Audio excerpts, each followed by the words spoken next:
안녕하십니까? 1월 26일 화요일 영국의 소리방송 빅타연입니다. 오늘 뉴스의 제목부터 말씀드리겠습니다. 첫째는 영국에서 코비드19로 사망한 누적 인원이 10만 명에 육박했습니다. 둘째로 영국에서 팬데믹으로 인해 없어진 일자리가 80만 개나 되어서 실업률이 5%에 이르렀다고 통계청이 발표하였습니다. 셋째는 영국 정부가 북한의 비위를 맞추려고 한국 민주주의를 훼손하고 있다고 VOA가 보도했습니다. 첫 소식입니다. 영국에서 코비드19로 사망한 누적 인원이 10만 명을 넘었습니다. 이 소식을 뉴스캐스터 아이린이 보도하여 드리겠습니다. 영국에서 현재까지 코비드19로 사망한 사람의 누적 인원이 10만 명을 넘어섰습니다. 통계청은 영국에서 팬데믹이 시작한 이래 누적 사망자가 10만 명을 넘어섰다고 발표하였습니다. 이로써 영국이 전 세계에서 미국, 인도, 브라질, 멕시코에 이어 5번째로 많은 코비드19 사망자가 나왔다는 불명예스런 기록을 보유하게 되었습니다. 통계청 자료에 의하면 일본 10월 15일이 사망자가 가장 많았던 날로 기록되어 있습니다. 사망자 중에는 양로원과 케어홈 입주자들의 사망이 3만 명을 넘어서 팬데믹이 끝나고 나면 전염병에 취약한 이런 곳들의 개선할 점을 조사 연구하여야 한다는 목소리가 높습니다. NHS가 발표한 오늘 현재 통계는 다음과 같습니다. 1월 25일, 26일 오전 6시까지 누적 사망자 98,531명. 1월 25일 하루 사망자 26일 오전 6시까지 582명.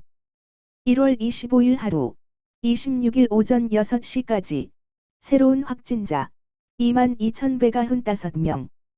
1월 25일까지 백신 1차 접종 완료자 657만 3,501명. 1월 25일까지 백신 2차 접종 완료자 47만 8,401명. 보여드리는 영국 지도는 영국 내에서 코비드19를 가장 많이 발생시킨 10개 도시를 표시한 것입니다. 두 번째 소식은 코로나 팬데믹으로 인해 영국에서 없어진 일자리가 80만 개를 넘어서 실업자가 5%에 달한다고 정부가 발표하였습니다. 이 소식을 뉴스캐스터 아이린이 보도하여 드립니다. 영국 실업률이 지난 3개월 동안에 급격히 늘어서 5%에 달했다고 인디펜던트 신문이 보도하였습니다. 지난해 2월부터 12월 사이에 페이롤에서 명단이 빠진 급여자가 82만 8천 명이라고 통계청은 발표하였습니다. 11월과 12월 사이에 9월 록다운이 풀리면서 크리스마스 시장을 겨냥한 일자리가 5만 2천 개가 형성되었으나 1월 들어서면서 새로 시작된 록다운으로 다시 직장을 잃어버리게 되었다는 것입니다. 도시들 중에는 런던이 가장 큰 타격을 받아 지난 3개월 동안에 6.9%의 실업자가 늘어났다고 보도하고 있습니다. 실업자가 가장 많이 발생한 업종은 여행업, 호텔, 식당 등 호스피텔러티 업소, 레저 산업 부분입니다. 현재 정부가 보조금을 지급하고 있는 것은 4월이면 끝납니다. 이에 대해 정부는 3월 3일 전에 기존 보조금 지급 연장을 발표하겠다고 하지만 발표되더라도 회사 연구를 충족시키진 못할 것이란 전망입니다. 결국 2분기 실업률은 더 증가할 수밖에 없다고 전문가들은 말합니다. 증가하고 있는 실업자 시장에서 리쉬 수낙 찬슬러가 제안하는 유니버셜 크레딧의 기본 금액에 주당 20파운드 올려주는 방안도 그들에게는 매우 중요하다고 말합니다. 정부는 기업들에게 지급하는 일자리 보조금을 연장하여야 한다고 말합니다. 1월 들어 시작한 록다운은 기업들의 대차 대조표를 더 허약하게 만들고 있어서 결국 더 많은 일자리를 줄일 수밖에 없다고 경제 전문가들은 주장하고 있습니다. 다음은 한국 정부가 북한의 비위를 맞추느라 노력하다 보니 한국에서의 민주주의를 파괴하고 있다고 미국의 소리 방송 BOA가 보도한 내용을 빅타 현 에디터가 분석하여 드리겠습니다. 미국 국무부가 운영하고 있는 BOA가 오늘 뉴스에서 미국의 민간연구소 브루킹 연구소가 제출한 보고서 내용을 인용, 한국 정부가 북한의 비위를 맞추느라 인권운동 단체들에게 압력을 가함으로써 한국의 민주주의를 파괴하고 있다고 보도하였습니다. 실제 영상을 보여드리겠습니다. 미국 정부가 북한과의 지키지 못할 약속을 위해 자국 내 민주주의를 훼손하고 자유를 억압하고 있다는 보고서가 미국에서 나왔습니다.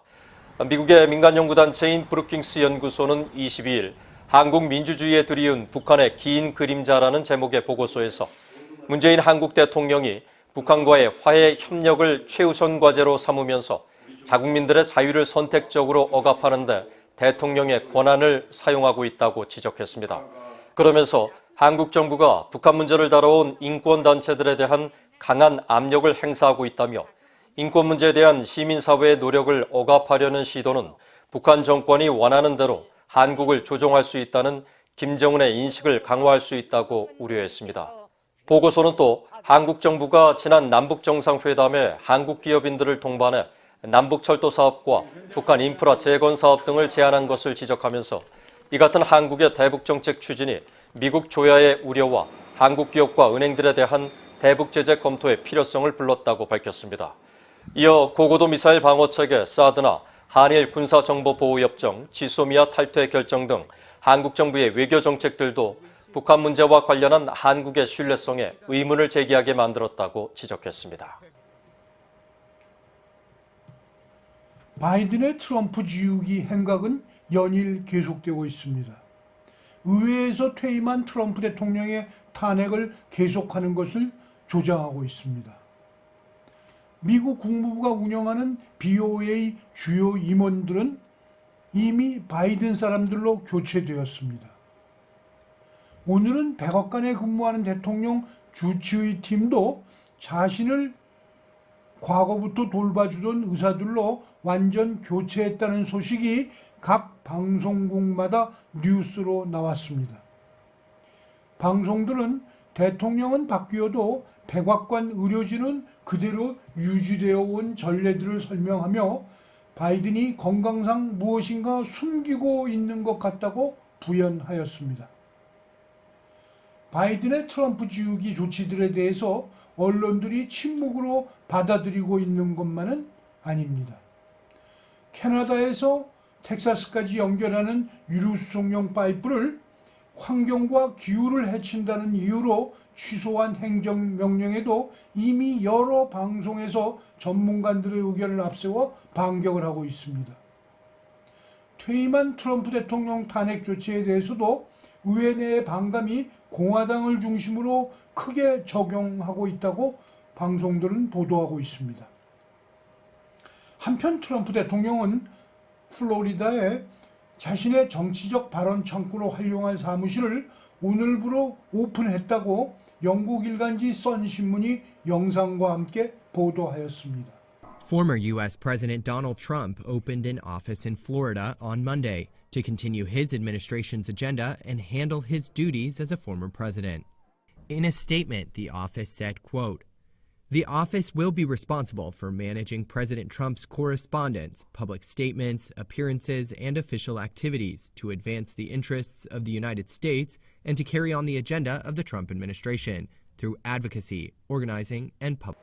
퇴임 대통령이 퇴임한 지 엿새 만에 자신의 재선 도전 사무실을 열었다는 사실은 매우 이례적일 뿐더러 그를 지지하는 전국적 규모의 마가 그룹 회원들을 계속 끌고 나가겠다는 의도로 판단됩니다.